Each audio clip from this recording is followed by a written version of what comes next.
Kemajuan teknologi digital yang masif di tengah masyarakat dan rendahnya literasi keuangan masyarakat memperparah kondisi mengenai dunia investasi di Indonesia. Akibatnya tidak sedikit masyarakat tertipu investasi ilegal yang kerap menawarkan keuntungan berlipat didukung sifat alami manusia yang ingin cepat kaya. Dinas Komunikasi dan Informatika Kabupaten Jayapura gelar sosialisasi dalam upaya membangun masyarakat cerdas finansial dan waspada terhadap investasi ilegal. Hadir sebagai narasumber perwakilan dari Otoritas Jasa Keuangan, Bank Indonesia, Bursa Efek Indonesia, dan juga Kejaksaan Tinggi Papua.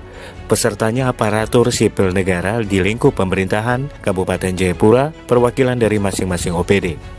Otoritas Jasa Keuangan OJK Papua menyebutkan umumnya masyarakat di Indonesia dan khususnya di Papua sudah mengakses produk jasa keuangan. Tapi tidak sedikit yang tertipu investasi bodong karena masih rendahnya literasi keuangan terhadap produk jasa keuangan. Dari Survei Nasional Literasi dan Inklusi Keuangan tahun 2024 diketahui indeks literasi keuangan sebesar 65,43%, sedangkan inklusi keuangan capai 75,02%. Data tersebut menunjukkan masyarakat Indonesia sudah cukup memiliki akses keuangan, tetapi tingkat literasinya masih rendah dan masih belum paham. Ini dari survei SNLIK 2024 itu diketahui bahwa indeks literasi keuangan itu sebesar 65,43%,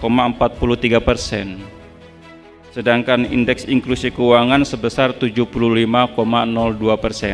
Sudah cukup memiliki akses keuangan, tapi tingkat literasinya masih cukup rendah, masih belum paham. Jadi untuk itulah kami gencarkan sosialisasi dan edukasi mengenai literasi keuangan agar masyarakat paham mengenai produk-produk keuangan yang tentunya aman dan bermanfaat. Penjabat Bupati Jayapura Samuel Sriwa mengapresiasi kegiatan literasi keuangan digital seperti ini, mengingat investasi ilegal sangat lihai mempengaruhi masyarakat. Modus umumnya selalu menggunakan sosok tokoh publik atau influencer untuk mempromosikan produk investasi ilegal di media sosial. Dan secara khusus bagi kita ASN, karena tidak sedikit kalau kita ikuti media-media sosial luar biasa yang berpengetahuan cukup pun dia tergiring dengan investasi bodong maupun skema keuangan yang ilegal. Nah, oleh karena itu dengan berbagai kejadian-kejadian yang ada di masyarakat,